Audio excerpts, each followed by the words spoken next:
You trust me?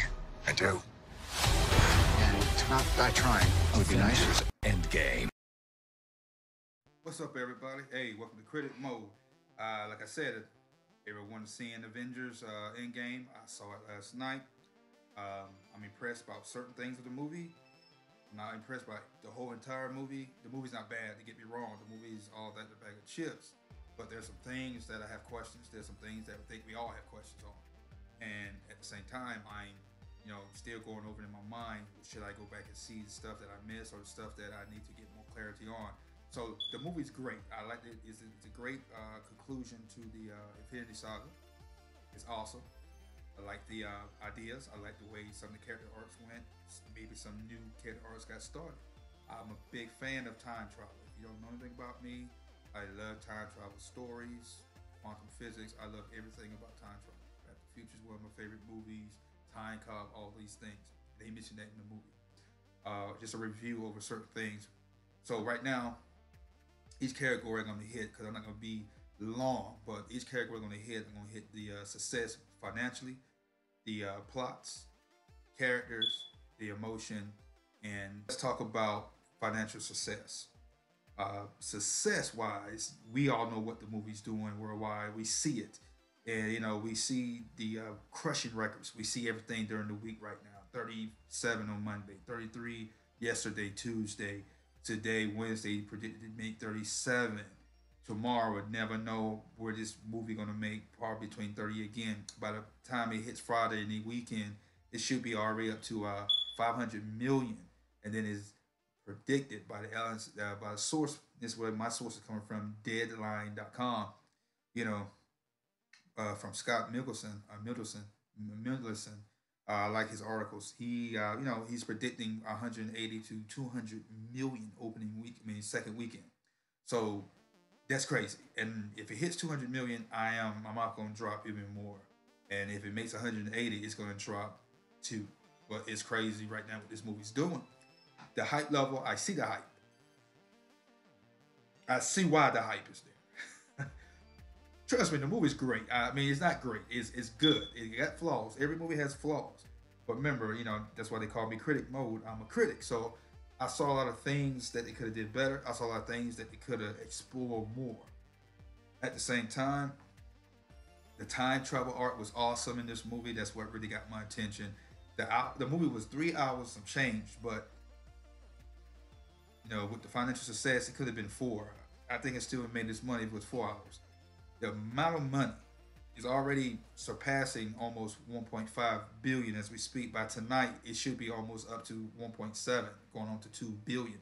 Should hit 2 billion by tomorrow if it's everything said and done. It's already crossed a billion overseas by itself alone. Domestically, it might hit 700 this weekend. But if it hit 500 before Friday, 700, between 180 to 200 million,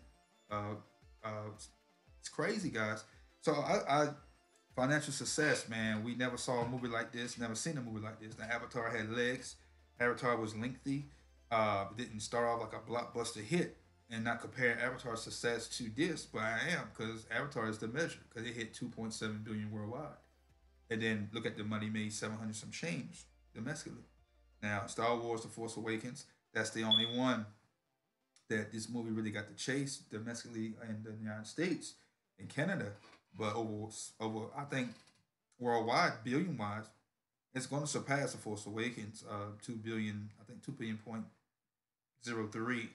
But financially, this movie is going to continue to rise during the week. It's making over 100 and some change during the week, and then it hits the weekend, it's going to make another 100 and some change to add to the domestic total, and then at the same time, it's gonna do what it do. So let's talk about plot. Let's talk about overall scale of the movie. Now, let's talk about the beginning and then till the time shift forward in the movie. Those that seen it, I'm not gonna spoil anything. I'm just gonna talk about plot. The plot wasn't bad. The plot with the time travel, I guess that's a spoiler if you haven't seen it. Okay, let me kind of rephrase it. The plot was okay. It wasn't the best plot. To me right now, Infinity War still has the crown of execution with story. This one story wasn't terrible. It just they rushed it. They rushed a little bit. But overall, I still was satisfied with some of the elements they had. It didn't push me away. It didn't yell at me. I wasn't bored. The plot opened up, and now when the plot opened up, you're like, okay, cool. All right, I see where it's going. Then sometimes they give you little twists and little loop. And the movie, like I said, is not great. It's still a good movie.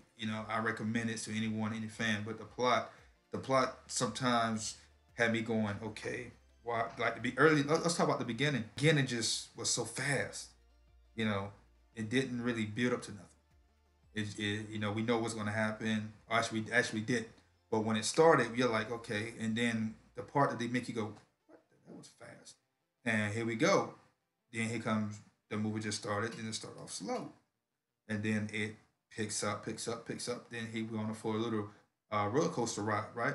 So I saw the tone and the speed of the movie. It wasn't bad. The plot had the characters individually. It was centered on the original six of Avengers and wasn't bad. I mean, I give him kudos for the plot, kudos for centering the center cast of the original Avengers in this one. If you're gonna finish it, go out with a bang. So that's what I liked. And the plot kept it going, kept it fresh, kept each story arc of each character fresh to the end. And the plot wasn't terrible. It just had some loopholes, or maybe they did it on purpose. But that's in the next podcast, the spoiler podcast. Each character had their own moment. That's why the 3 hour and 1 minute runtime was great. Each character had their own moment. Each character has their own time in the spotlight. They shine. None of them disappointed me. But little caution with your favorite characters. That's what I'm gonna say. Some of them, had their moments. Some of them had slight moments. And the original Core Six had all the moments in the movie, which it was bad to me. That was great. Captain America, like I said, no spoiler, but Captain America, they further along progressed his character. Like Widow, she had a moment too, showing a device, what's the word, range of emotion this time around, which is it was pretty good to see her be diverse and versatile in that area in the movie. Hawkeye, Roden, what do you want to call him? Holy goodness, man! Like I said, no spoiler, but man, his character art was kind of dark, was really dark. Rhodey, he really didn't have anything. Now Thor, his character, man. Like I said, you just got to see for yourself. Like I said, the next podcast is going to be the spoiler podcast. I'm going to discuss some things. I'm just going. The characters was very unique, put together. The quest, their growth, their understanding of the situation, how they move forward, and how they attack every situation. They can attack every situation. That makes sense. So each character had a moment. It had a moment to shine, and I appreciate the storytelling of the Russo brothers and how they capture every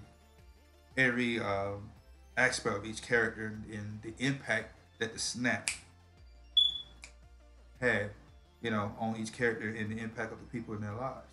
So how they dealt with it and how they cope with it, how they unify, how they came together.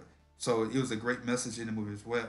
So the characters they grew. They were different from Infinity War because the they wasn't the same. Let's go do this and get this type thing at the beginning of the movie were. But as the movie progressed, each character had their own moment of what, let me kind of mellow out for a second and let's let's get it done. And Theranos, oh my goodness, man. You got to see it for yourself. I think he was more ruthless in this one than he was in Infinity War. But at the same time, when you go see it, you understand. But in the next podcast, if you want to find out what Theranos did and what everybody else did and everything, you will find out in doubt. My credit meter goes all the way to 10, from 1 to 10. So I give this movie, and you're gonna wait. Here comes suspense. Here we go. Are you listening? I give this movie a 9 out of 10 on the critic meter. Overall scale of the movie, I give it a 9 out of 10 on the critic meter. So there you have it. The movie was that good. They're good. Not that great, but they're good. And check the movie out. The movie's all that in a bag of chips. 9 out of 10 on the critic mode meter. So on the critic meter. So you gotta understand this is a big event movie for the summer. Big event movie for the year. It's already got the box office catching up to 2018 box office. It was box office 2019 compared to 2018 at the time was at 33% before this movie came out. When this movie hit, this movie brought up to 11%. It kind of closed that gap that fast. So for me to you guys, this is critic mode. 9 to 10, the critic meter. Go check this movie out. Next podcast is going to be the spoiler podcast. My thoughts about every scene that I could get out that I can. So to me to you, God bless you. Y'all have a good one. Critic mode. Peace. You trust me? I do. Avengers Endgame.